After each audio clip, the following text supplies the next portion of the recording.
ব্রাজিলকে ৭-০ গোলে হারিয়েছে বাংলাদেশ। কি অবিশ্বাস্য লাগছে? অবিশ্বাস্য লাগলেও ঘটেছিল এমনটাই। ব্রাজিলের অফিসিয়াল দলকে বাংলাদেশ হারিয়েছিল বড় ব্যবধানে, তাও বড় এক মঞ্চে।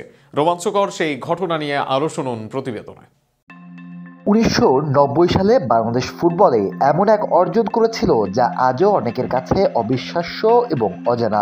ব্রাজিলকে ৭-০ গোলে হারানো শুনতেই অবাক লাগে, কিন্তু ঘটনাটি সত্য এবং সেই স্মৃতি তুলে ধরেছেন ইউরোপীয় ইউনিয়নের গণমাধ্যম উপদেষ্টা তৌহিদ ফিরোজা। বেসরকারি টেলিভিশন যমুনা টিভির ওয়ার্ল্ড কাপ কার্নিভাল অনুষ্ঠানে তিনি জানিয়েছিলেন কিভাবে বাংলাদেশ এই ঐতিহাসিক জয় পেয়েছিল। তৌহিদ ফিরোজ জানান, ১৯৯০ সালে বাংলাদেশ থেকে বাংলা একাদশ নামের একটি কিশোর দল অংশ নেয় ডেনমার্কের ডানা কাপ এবং সুইডেনের গাথিয়া কাপ। যুব ফুটবলারদের বিশ্বব্যাপী আয়োজন হিসেবে পরিচিত এই দুটি সম্মানজনক টুর্নামেন্টে সেখানে অনূর্ধ্ব-১৪ বিভাগের ফাইনালে প্রতিপক্ষ হয় ব্রাজিলের অনূর্ধ্ব-১৪ দল। সিলেসাওদের ঐতিহ্যবাহী হলুদ জার্সি গায়ে মাঠে নেমেছিল। ফাইনাল ম্যাচে বিস্ময় উপহার দেয় টাইগাররা। অসাধারণ প্রদর্শনীতে ব্রাজিলকে ৭-০ গোলে পরাজিত করে বাংলাদেশ একাদশ।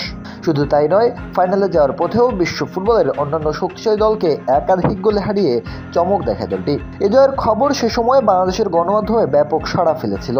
সংবাদপত্র থেকে টেলিভিশন সবখানে ছিল আলোচনার ঝড়। তৌহিদ ফিরোজ আরও জানান, ওই অনুষ্ঠানে সে সময় দেশে এমন আলোড়ন সৃষ্টি হয়েছিল যে অনেকেই বিশ্বাস করতে শুরু করেছিলেন আর কয়েক বছরের মধ্যে হয়তো বিশ্বকাপেও বাংলাদেশের দেখা মিলবে। তবে পরে জানা যায়, যদিও টুর্নামেন্টটি অনূর্ধ্ব-১৪ বা অনূর্ধ্ব-১৫ বয়স ভিত্তিক হওয়ার কথা ছিল, বাংলাদেশের ফুটবলারদের প্রকৃত বয়স কিছুটা বেশি ছিল। তবুও তাদের অফিসিয়াল বয়স নথিতে ১৫-র নিচে থাকায় খেলার ক্ষেত্রে বাধা হয়নি। নিয়ম অনুযায়ী দলটি বৈধভাবে অংশ নেয় এবং চ্যাম্পিয়ন হয়।